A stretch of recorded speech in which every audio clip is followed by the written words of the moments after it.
to Between a Hot Mess and a Therapist, your not so typical self-help podcast for therapists, healers, and helpers. I'm your host, Shauna Lovin, a seasoned therapist with a rebellious spirit. This season, we are redefining freedom, fulfillment, and stability without burning out, self-doubt, or playing by the rules of a broken system. We are cutting through the noise and exploring what it means to truly live life on your terms, not by what society expects of us. No more chasing an illusion of success that leaves you drained, because we are embracing the beautiful messiness, the sometimes chaotic journey we call life. So grab your favorite beverage, get comfy, and let's dive in. Hey y'all, welcome back to another episode of Between a Hot Mess and a Therapist. So I know that my husband does not listen, or at least I think he doesn't listen to my podcast, but just in case he happens to catch this, happy anniversary, babe.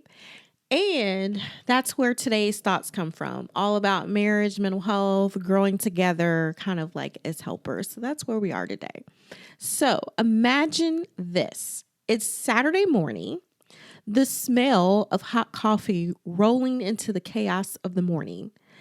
The kids are still probably asleep, and for the first time in days, maybe weeks or months, you both had a quiet moment. Your partner scrolls through the news on the couch, and this thought sneaks in. How did we get here?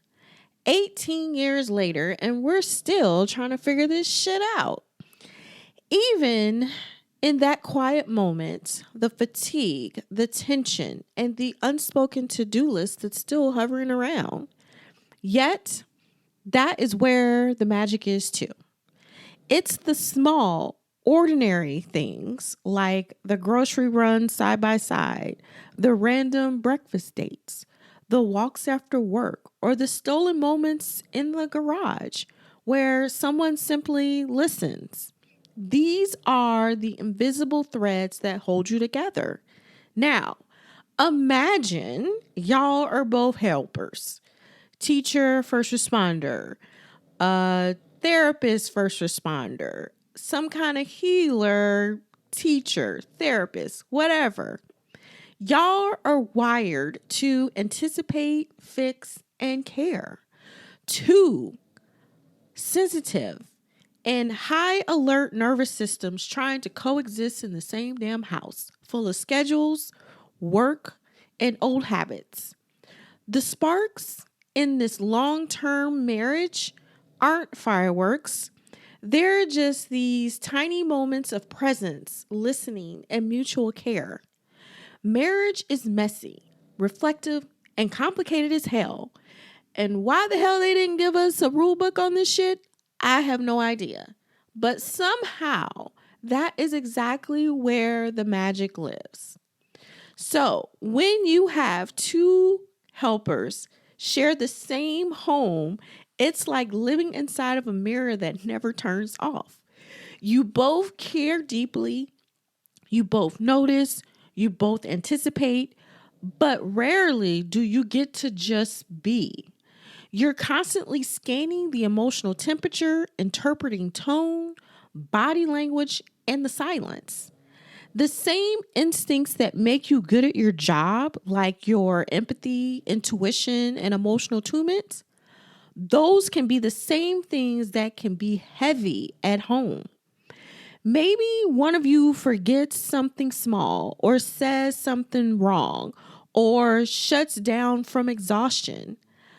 The other one absorbs it like it's some kind of static, like the little things start to escalate fast, and then you get a short tone, a forgotten task, or even a sigh.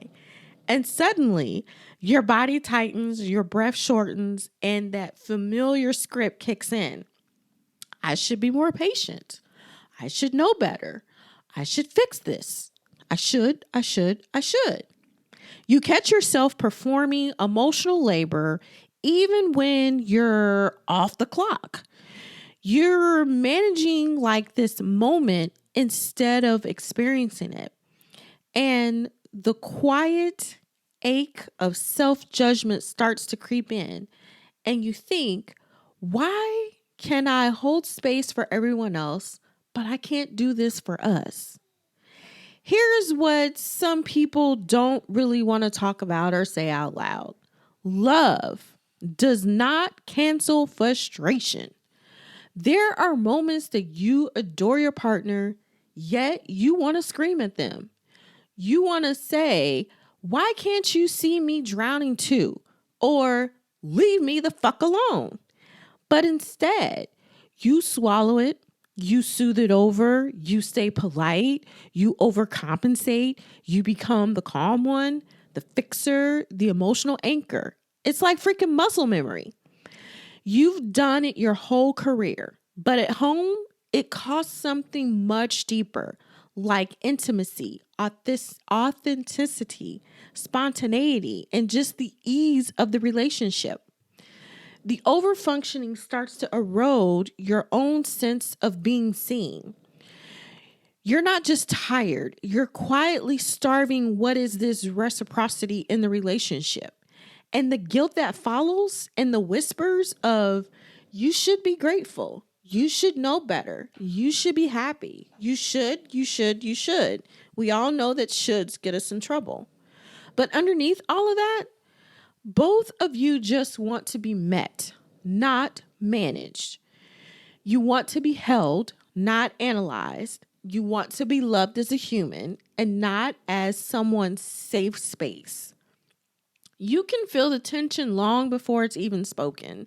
It's the subtle tightening in your chest when you pass each other in the kitchen because you're pissed off. The shallow breath when you sense a disagreement brewing, or the way exhaustion hits when you're both running on this compassion fatigue.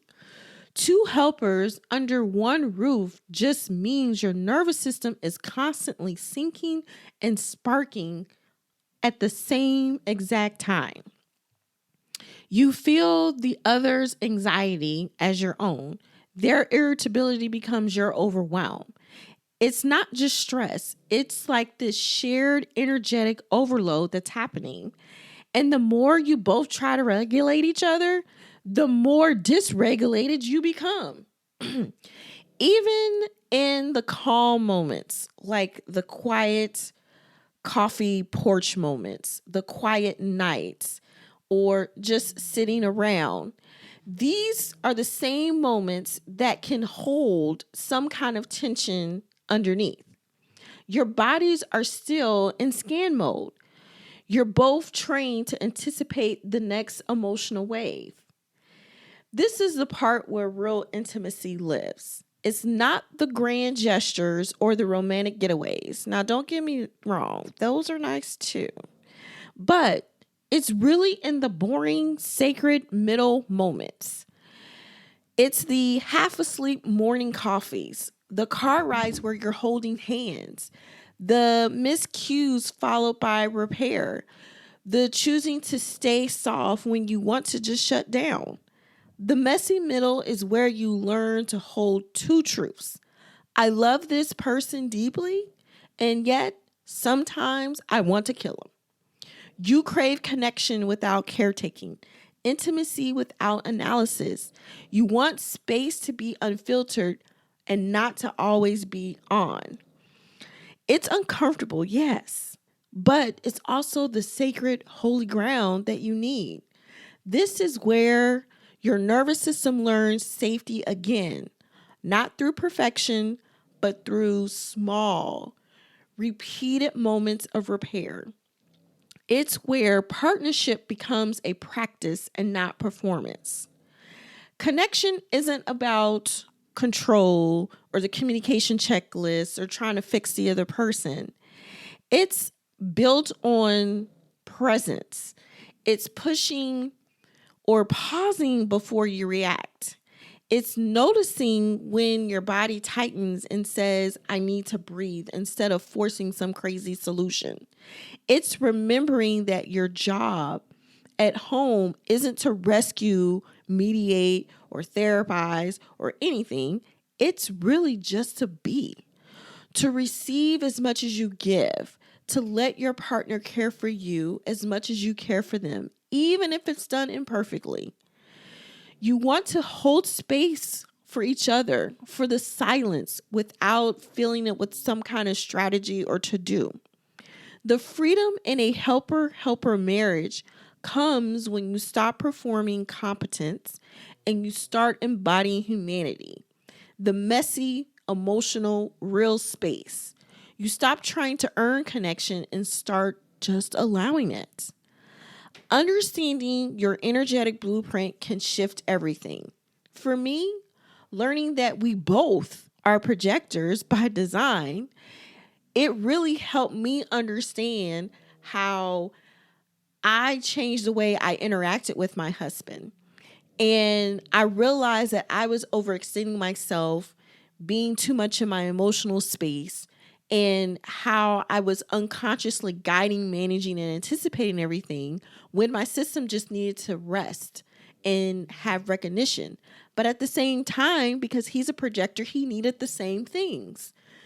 When you start noticing your natural rhythm, how you process emotions, how your authority works, how you stop personalizing your partner's patterns, you see their energy as different, not wrong.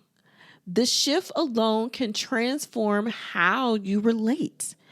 It's no longer about changing each other, because we all know we can't do that. It's about respecting the ecosystem you both bring to the same space. The work isn't about being the perfect couple, because we know there's no such thing as a perfect couple. It's about staying attuned, aligned, and awake inside of your own body while loving someone else through theirs. 18 years in, marriage isn't about all the sparks. It's about staying lit, not through fireworks, but through the steady flame, through the truth telling. The nervous system is the honesty. Through choosing each other again and again, even when it's inconvenient as hell. When both of you are helpers, the stakes become higher, but the potential for healing is also higher. Because when you both stop performing and start being, the relationship stops being some kind of project and it starts being a living, breathing, evolving thing. So, let me ask you, how are you showing up in your long-term relationships when you're both helpers?